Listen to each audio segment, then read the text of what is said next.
उड़न बाइक और चमत्कारी सफर। बच्चों, क्या आपने कभी सोचा है कि अगर आपकी साइकिल या बाइक उड़ने लगे तो आप क्या करेंगे? नहीं ना?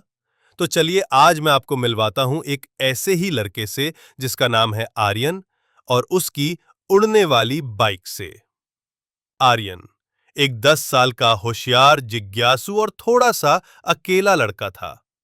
उसका मन स्कूल से ज्यादा नई नई चीजें बनाने में लगता था। उसके पापा एक मैकेनिक थे और आर्यन अक्सर उनके साथ गैराज में समय बिताया करता।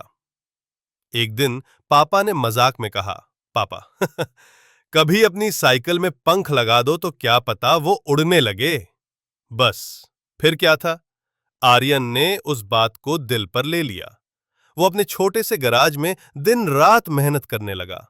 किताबें पढ़ी, पंखे के मोटर से लेकर ड्रोन के पार्ट्स तक जोड़ने लगा और आखिरकार 3 हफ्ते बाद उसकी साइकिल बन गई एक उड़न बाइक। जिस दिन आर्यन ने पहली बार अपनी बाइक को उड़ाया वो शाम का समय था। आकाश में हल्के बादल थे और सूरज ढल रहा था। आर्यन, अरे ये तो सच में उड़ रही है। मैं उड़ रहा हूं। उसने अपनी बाइक को धीरे धीरे ऊपर उड़ाया, पहले पैरों से ऊपर, फिर बिजली के खंभों से भी। उसका दिल जोर जोर से धड़क रहा था, लेकिन डर से नहीं, खुशी से। आर्यन हर शाम अब उड़न बाइक पर सैर करता, लेकिन एक दिन उसे जंगल के पास एक अजीब सी रोशनी दिखी। वहां पहुंचा तो देखा कुछ छोटे पक्षी किसी टूटे पेड़ के नीचे फंसे हुए थे। उफ, अगर मैंने इन्हें नहीं देखा होता तो मुझे कुछ करना होगा। आर्यन अपनी उड़न बाइक से नीचे उतरा, पेड़ को खिसकाया और सारे पक्षियों को धीरे धीरे सुरक्षित स्थान पर ले गया। अब आर्यन की उड़न बाइक सिर्फ मजे का साधन नहीं रही, वो मदद का भी जरिया बन गई थी। कभी वो किसी खोए बच्चे को रास्ता दिखाता तो कभी खेतों में फंसे मवेशियों को पानी पहुंचाता।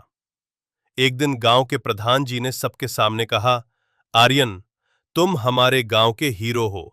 तुम्हारी उड़न बाइक एक चमत्कार है, लेकिन उससे भी बड़ा चमत्कार है तुम्हारा दिल। बच्चों, आर्यन की कहानी यही नहीं रुकती। उसकी उड़न बाइक अब एक मिसाल बन गई है जिज्ञासा, मेहनत और अच्छे दिल की। और हाँ, आर्यन आज भी उड़ता है, लेकिन अब वो सिर्फ आसमान में नहीं उड़ता, सबके दिलों में भी उड़ान भरता है। तो याद रखो, सपने देखने से मत डरो। क्या पता कल तुम्हारी भी कोई चीज उड़ने लगे।